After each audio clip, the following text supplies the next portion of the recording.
Audio 20 मानव प्रगति एवं पर्यावरण, लेखक पंडित श्रीराम शर्मा आचार्य। को प्रत्यक्ष लाभ को ही न देखे, पर्यावरण को भी समझे। यह जगत दो हिस्सों में बटा है, एक प्रत्यक्ष और दूसरा परोक्ष, जिसे पर्यावरण के रूप में भी जाना जाता है। दृश्य पदार्थों के भीतर एक प्रेरक शक्ति काम करती है, जिसे आंखों से नहीं देखा जाता। उसकी क्षमता एवं गति को देखकर अनुमान लगाया जाता है कि प्रकृति के अंतराल में शब्द, ताप और प्रकाश की तरंगें काम करती है। उसे पर्यावरण के रूप में ही पहचाना जा सकता है। शरीर सारे काम करता है, पर उसके भीतर चेतना की परोक्ष प्राण शक्ति ही यथार्थ में काम करती है। भूमंडल की व्यवस्था और संचालन के संबंध में भी यही बात है। भूमंडल की यह प्राण शक्ति ही पर्यावरण परिस्थितियों के रूप में पहचानी जाती है। वह जल, थल और नभ के 3 भागों में विभक्त है, किंतु उसका थोड़ा सा भाग ही दृष्टिगोचर होता है। भूगर्भ में क्या हलचलें चल रही है, समुद्र तल में क्या हो रहा है, आकाश में कितना पदार्थ वायुभूत होकर उड़ रहा है, इसकी जानकारी सामान्य बुद्धि या सामान्य साधनों से प्राप्त नहीं होती। वह सभी एक प्रकार से परोक्ष या अदृश्य है। प्रत्यक्ष के संबंध में ही हमें हल्की फुल्की जानकारी होती है। इतने पर भी प्रत्यक्ष की तुलना में परोक्ष की क्षमता असंख्य गुनी है। एक चुटकी धूलि का कोई महत्व नहीं, किंतु एक परमाणु की परोक्ष शक्ति का विस्फोट गजब ढा देता है। समुद्र के खारे जल में ज्वार भाटे मात्र उठते हैं, पर इसे बहुत कम लोग जानते हैं कि धरातल के कोने कोने में जल पहुंचाने के लिए उसकी अदृश्य प्रकृति एवं हलचल ही महत्वपूर्ण भूमिका निभाती है। यही बात आकाश के संबंध में भी है। वह पोला खाली दृष्टिगोचर होता है, किंतु पवन, पर्जन्य, प्राण जैसे अति महत्वपूर्ण तत्व प्रचुर परिमाण में उसी में भरे पड़े हैं। यदि इनका लाभ प्राणियों को न मिले तो किसी का भी जीवन एक कदम आगे न बढ़े। वैसे तो प्रत्येक प्रयोजन के लिए यो हमें प्रत्यक्ष लाभ और प्रगति से ही पाला पड़ता है, और उसी को सब कुछ मानने तथा बढ़ाने बदलने का अभ्यास रहता है। फिर भी विचारशील यह भी भूलते नहीं है कि पर्यावरण की सत्ता असाधारण है, और उसकी उपेक्षा करके खिलौने से खेलने की तरह मात्र छोटे बच्चों जैसी स्थिति हमारी बनी रहती है। इस अविकसित वनवासी मात्र घासपात की संपदा पर ही निर्भर रहता है, किंतु एक वैज्ञानिक प्रकृति की शक्ति संपन्नता को जानता है तथा उसमें घुसकर अपने लिए सुविधा साधनों के मोती निकाल लाता है। इसे परोक्ष सामर्थ्य की जानकारी एवं उपलब्धि का चमत्कार ही कह सकते हैं। यहाँ चर्चा अदृश्य जगत की हो रही है। धरातल के पदार्थों, प्राणियों की हलचलों, संपदाओं, सुविधाओं को हम देखते हैं। उस क्षेत्र की प्रतिकूलताओं को अनुकूलताओं में बदलने के लिए प्रयत्न भी करते हैं, पर यह भूल जाते हैं कि प्रत्यक्ष के पीछे परोक्ष कारण या पर्यावरण जगत की महत्वपूर्ण भूमिका संपन्न कर रहे होते हैं, और उन्हें समझने और उनसे निपटने के लिए भी कुछ किया जाना चाहिए। इस भूल का परिणाम है प्रयत्न करने पर भी समस्याएं सुलझने में नहीं आती और श्रम निरर्थक चला जाता है। थकान, निराशा और खींच ही पल्ले पड़ती है। हमें गहराई में उतरने की आदत डालनी चाहिए और समझना चाहिए कि मोती बटोरने के लिए गहरी डुबकी लगाने के अतिरिक्त और कोई चारा नहीं। किनारे पर भटकते रहने से सीप और घोंगे के अतिरिक्त और कुछ पल्ले नहीं पड़ सकता। रोग प्रत्यक्ष है और औषधि भी। दोनों आपस में सुलझते समझते भी रहते हैं, एक दूसरे को चुनौती चिरकाल से देते आ रहे हैं, किंतु औषधियाँ हारती और बीमारी जीतती चली आ रही है। यह क्रम तब तक चलता ही रहेगा जब तक कि असंयम से शक्तियों के अपव्यय और पर्यावरण विषाक्तता के उद्भव का अदृश्य कारण न समझा जाए। उसके निवारण के लिए चटोरेपन की आदत का परिमार्जन किया जाए। यह बात अर्थ संकट, मानसिक तनाव, पारिवारिक विग्रह, सामाजिक विक्षोभ जैसी समस्याओं को भी अपने में समावेशित किए हुए है।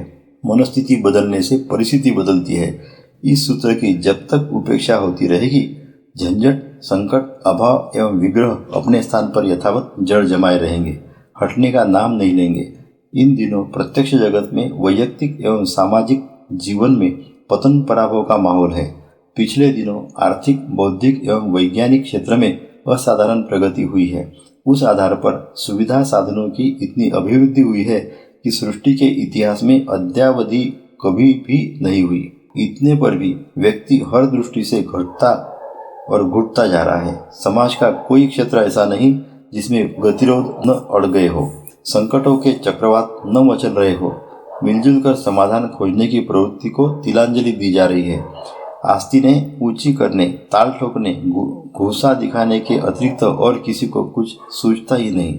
अपराधों का आश्रय लेने, अन्यान्यों को नीचा दिखाने के अतिरिक्त चिंतन और प्रचलन में कहीं कोई तत्व दिखाई नहीं पड़ते जिसमें व्यक्ति को सुखी, सुसंस्कृत एवं समाज को समृद्ध समर्थ बनाने की आशा बन सके।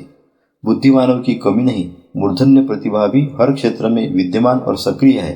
फिर भी 2 गज जुड़ने के साथ साथ 4 गज टूटने जैसी विपन्नता बढ़ती जा रही है। मनुष्यकृत उत्पातों का प्रतिफल किसी भी दिन विश्व विनाश की स्थिति उत्पन्न कर सकता है। युद्धोन्माद किसी भी दिन मनुष्य समुदाय को सामूहिक आत्महत्या के लिए विवश कर सकता है। जनसंख्या की अभिवृद्धि, प्रदूषणों और विकिरणों के घटाटोप, अपराधों के तूफानी चक्रवात जैसा युद्धोन्माद ऐसा है जिसके कारण सर्वनाश की घटाएं घुमड़ती दिखती है। बुद्धियों को सुलझाने के लिए कड़वे मीठे प्रयत्न न हो रहे हो सो बात नहीं, विनाश से बचाव और उत्कर्ष के आधार ढूंढने के लिए अपने अपने ढंग से सभी प्रयत्नशील है, पर समाधान निकट आने के स्थान पर दूर ही हटते जा रहे हैं। इन परिस्थितियों में कई बार तो वह निराशा सिर पर सवार होती है कि मनुष्य नीति के सम्मुख असहाय जैसा है। पुरुषार्थों का महात्म्य अतिशयोक्तिपूर्ण है। यहाँ सहज ही पर्यावरण पर दृष्टि जाती है और लगता है कि कोई किसी मर्मस्थल में ऐसा कांटा तो नहीं घुसा बैठा है जो नासुर बनकर रिश्ते रहने की स्थिति बनाए रहे, किसी उपचार को सफल न होने दे। तत्वज्ञानी इस दृष्टि से सदैव भावनाशील रहे हैं। वे प्रत्यक्ष को जड़ एवं आवरण मानते हैं, परोक्ष को उन्होंने चेतन प्रेरणा माना है और चेतना को ही पर्यावरण का, वातावरण का, दूसरे शब्दों में मनस्थिति को ही परिस्थिति का जन्मदाता कहा है। तथ्यतः यह प्रतिपादन 100% सच है। मानवीय चिंतन, चरित्र और व्यवहार को प्रभावित करने वाली आस्था विकृत हो जाने से हर क्षेत्र में अनेकानेक संकट खड़े हुए हैं। आत्यंतिक समाधान के लिए तब तक प्रतीक्षा ही करती रहनी पड़ेगी जब तक कि आस्था संकट से निपटने के लिए कारगर प्रयत्न नहीं किए जाते। इस संबंध में एक छोटे से प्रयत्न, अंधेरे में टिमटिमाते दीपकों की तरह प्रज्ञा अभियान का मूल्यांकन भी किया जा सकता है। परोक्ष जगत की परिधि में मानवीय आस्था को महत्व तो दिया जा सकता है, फिर भी वह समग्र नहीं है। दृश्य जगत की पीठ पर एक अदृश्य जगत भी है और उसमें चल रही हलचलों और गतिविधियों से प्रत्यक्ष जगत पूरी तरह प्रभावित होता है। देखना यह भी है कि अदृश्य जगत में यानी पर्यावरण में कहीं अवांछनीय तत्व तो नहीं घुस पड़े हैं और उनके प्रभाव से प्रत्यक्ष जगत का वातावरण तो विषाक्त नहीं हो रहा है। ऋतुओं के प्रभाव को सर्दी, गर्मी तथा नमी के रूप में अनुभव किया जाता है, किंतु वस्तुतः वे सूर्य और पृथ्वी के परिभ्रमण से उत्पन्न होने वाली परिणतियां भर है। इसे समझे बिना ऋतु परिवर्तन के रहस्य से अपरिचित ही बने रहना पड़ता है। अंतरिक्ष से इतना कुछ बरसता है जिसे जल और थल की संयुक्त उपलब्धियों की तुलना में कहीं अधिक कहा जा सके। अदृश्य की शक्ति पर कभी तथाकथित प्रत्यक्षवादी अविश्वास करते थे, पर अब बढ़ते हुए विज्ञान का समूचा आधार ही अप्रत्यक्ष को समझने और हस्तगत करने में केंद्रीभूत हो रहा है। पदार्थ विज्ञान के साथ अध्यात्म विज्ञान को जोड़ने से ही समग्र तत्व ज्ञान का सृजन होता है। उसी समन्वय के आधार पर जो जानने योग्य है उसे जाना जा सकता है और जो पाने योग्य है उसे पाया जा सकता है। इन दिनों की विकट समस्याओं में यदि परोक्ष जगत की विकृतियों को समझने, सुधारने का प्रयत्न किया जाए तो उसे दूरदर्शी विवेकशीलता ही कहा जाएगा। फुंसियाँ अच्छी न हो रही हो तो रक्त विकार के कारण खोजने तक दृष्टि दौड़ानी चाहिए। मच्छरों को भगाते न बन रहा हो तो सड़ी कीचड़ को खोजने और हटाने का प्रयत्न करना चाहिए। पतन और पराभव भ्रांतियों और विकृतियों की पर्यावरण में गड़बड़ी का ही प्रतिफल होते हैं। जिनको परोक्ष पर, अदृश्य पर विश्वास कर सकने योग्य समझ मिल सकी हो, उन्हें वर्तमान की समस्याओं को सुलझाने योग्य गुत्थियों के पीछे पर्यावरण में संव्याप्त विषाक्तता खोजनी होगी। इसी का प्रभाव है कि लोक चिंतन में अवांछनीयता बढ़ रही है और प्रकृति प्रकोपों का दौर चल पड़ा है।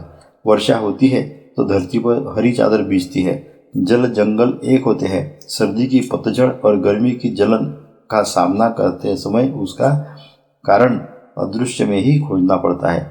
दृश्य के प्रत्यक्ष से निपटने की सामर्थ्य जब कुंठित हो चले तो परोक्ष की ओर दृष्टि डालनी चाहिए।